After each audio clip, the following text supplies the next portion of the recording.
Hi, I'm Kim, certified crazy lady.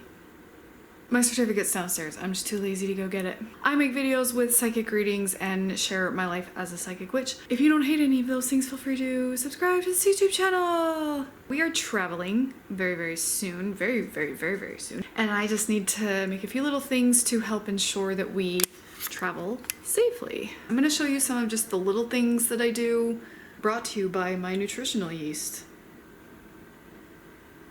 That might be less distracting. I'm gonna show you the little things that we do, just like that I do. I'm the only one that does it in the rest of my family. They just let me do it. Not big deal things, and then we're gonna make a spell jar for safe travels, and then I have to just kind of amp up the one jar that I have for protection while we're gone. So let's start with the simple things that I do. Like, it's not much, but I'm gonna show you them, so come along. We're gonna ignore the dirty laundry over there and my stuffed cat from my childhood. So let's start with a classic Mjolnir. I used to fully identify as Norse pagan, and now I'm like, it really just has to be pagan because I'm eclectic. But a Mjolnir, I do believe, is very protective as a symbol, and it just makes me feel better. It just makes me feel better, like, you know. I used to wear it daily for a long time, so I feel like things that are with you and on you for a long time with a certain intention just really get amped up extra. Definitely something that I use, especially for safe travel, because Thor is sort of an overseer of the sky-ish, and we're flying. So I feel like that's just extra good measure, as well as sits right above the heart, so it protects your heart center, you know, your heart space. I really like wearing my Mjolnir. It's a pendant on a necklace, so I can switch it out with the chain. It's on a little thing, and I just switch out the chain length that I want for it and wear that. Probably with this crystal as well. This is a red tiger eye. It's really more for courage and strength, not really for protection, but you know, it helps. And come on. Aha! Classic hematite. I love how heavy it is.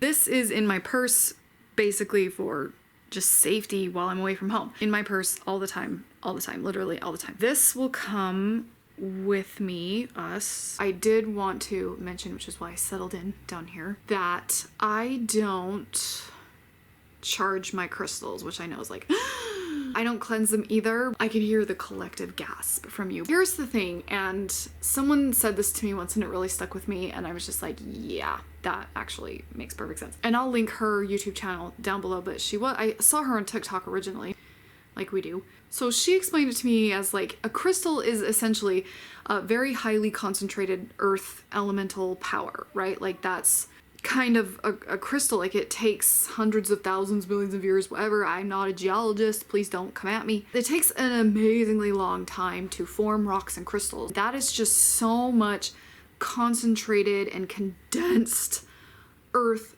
power. No amount of cleansing is going to clean out what's been pressed into this. And the same side of that is that no charging is going to, like, it's such a drop in the bucket. I can charge it for a night under the full moon, but it's been charging with all of this earth power for millions of years. Hundreds of thousands, millions, thousands, I don't know. Longer than I could charge it. Okay, longer than my lifetime for sure. And you can, like, it's not gonna hurt it to cleanse it, it's not gonna hurt it to charge it, unless you're putting a crystal that shouldn't be in water, like that will hurt it. It's not gonna decrease it or anything like that. If you do cleanse and charge a crystal, this lazy scrappy witch is looking for steps to eliminate with everything all the time. I love simplicity, which is one of the reasons that I don't feel the need, and I honestly don't feel the need to charge a crystal. I feel like people are gonna argue with me about that, and like, that's fine. I'm a big believer in animism, and so of course these things have souls and, you know, kind of thoughts and things. This crystal knows what this crystal's gonna do, and I am not nearly powerful enough to sway that. I just let it live, you know, I'm just gonna let you live your life. Okay, so hematite crystal with me all the time. I'm also gonna be veiling, probably what I'm gonna be doing most of the time. And that's more of a personal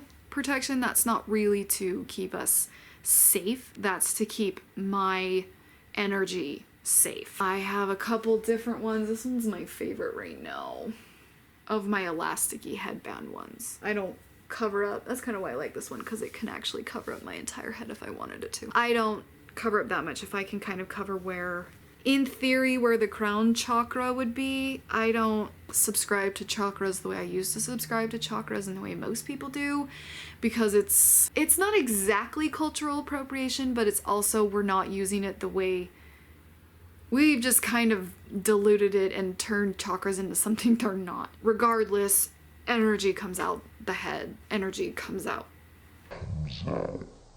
See what I mean? But that's kind of why I like to have something here, and that's why I like to have something here. I should probably be wearing gloves maybe, because I feel like energy and things can be coming out of these places, and this way I can just do some extra shielding and extra grounding. The veiling helps with that. So these are the passive things: the jewelry, the crystal, the veiling. Those are the more passive things, I guess you would say, that I'm doing. But I do want to make a jar that is a spell, a working, a charming, a blessing, or whatever you call it. We're gonna go put some ingredients in a jar and do that.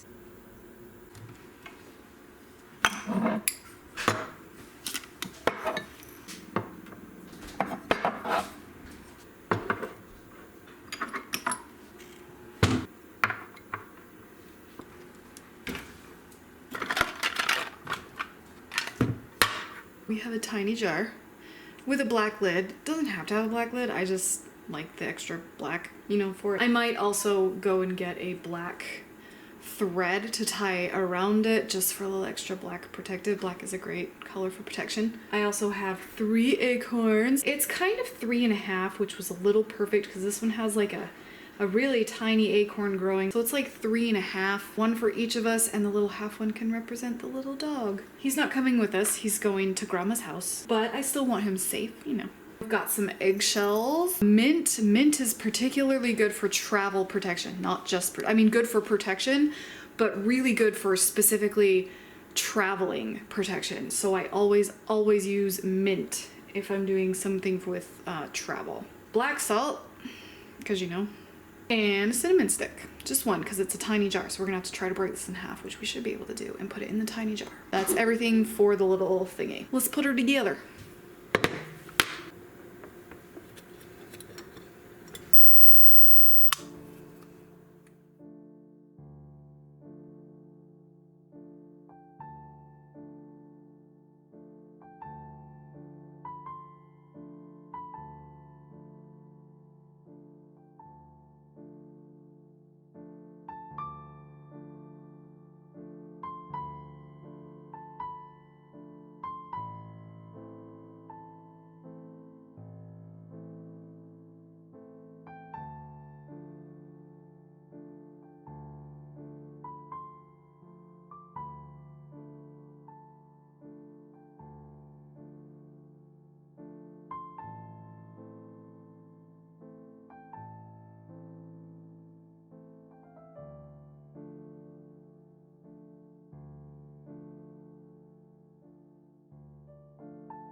I am very pleased with my little jar. In 2 days we have a new moon. I think I might put this outside and charge it up under the new moon, just as an extra, you know, punch. Only worry is that airport security might think it's something fishy. That's why I did a jar, not a bag, because it's going in a suitcase and traveling. I would have been more comfortable with a bag just because that's easier to pack, but I worried a bag full of herbs might look funny. So I'm trying to protect us in mundane ways too, which is important, but yay, little travel protection jar. Speaking of the new moon, when that hits, we're also gonna deal with this thing. This is my home protection jar that I set up when we travel and stuff. It's on a very messy table right now. Protects our house and things. This is one of many. I have a gajillion things everywhere. It's looking a little sad. And so we're gonna fix this on the night of the new moon because it's a good, powerful time. I'm not gonna tell you what's in this because I'm not gonna tell you what's in this. The travel protection one was different. I'm not gonna share the ingredients that are in there just for safety reasons. But on the new moon, we'll fix the candle and spruce this up just a little bit. It is The night of the new moon. Math homework going on. Dog's eating dinner. Laundry needs to be folded. So it's the perfect time to do a little protection magic with this wonderful, potent new moon energy.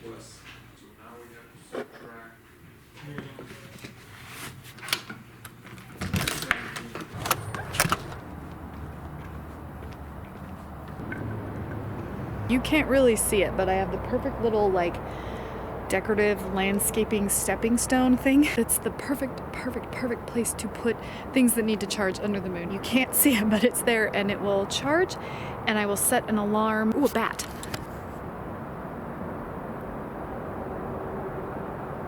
Don't know if you saw that, but there was a bat. Anyway, I will set an alarm before the sunrise so I can come out here and get it so that no sunlight will touch it. I don't think it's gonna undo any power if the sun hits it. It's just my ritualistic way of doing it. So we're gonna let that sit all night under the new moon.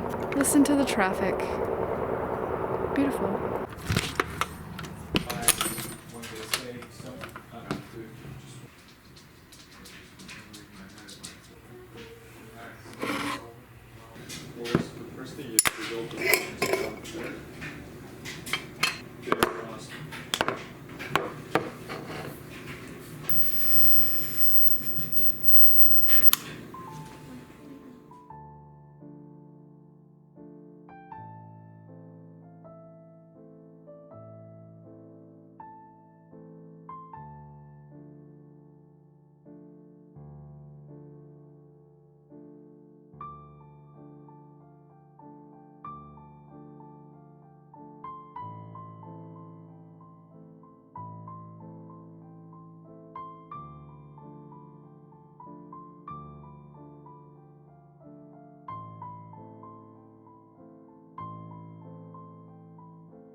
And with that, we are protected. Like I said, I'm not gonna share what's in my protection jar for at home. I think I'm gonna actually make a video about that. Ingredient sharing and witches online talking about ingredients and things like that. Because I feel like it might be common knowledge, but it may not be. So let me know if you wanna hear more about that. All we have left to do is to collect the jar in the morning from outside. Safe and ready for our travels. Stay tuned because I'm gonna be travel vlogging. All right, I'll see you in the morning.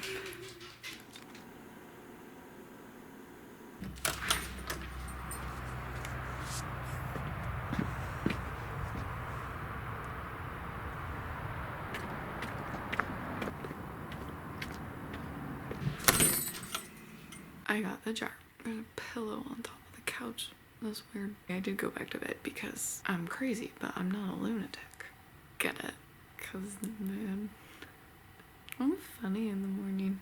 We are protected and we are not prepared. Should have done a protection jar to protect me from having to pack. To see my last psychic witchy life video where I dyed my hair, you can click or tap right up here. And for just more of my face, you can click or tap right down here. Thank you so much for being here. I really love you. Now go embrace your crazy.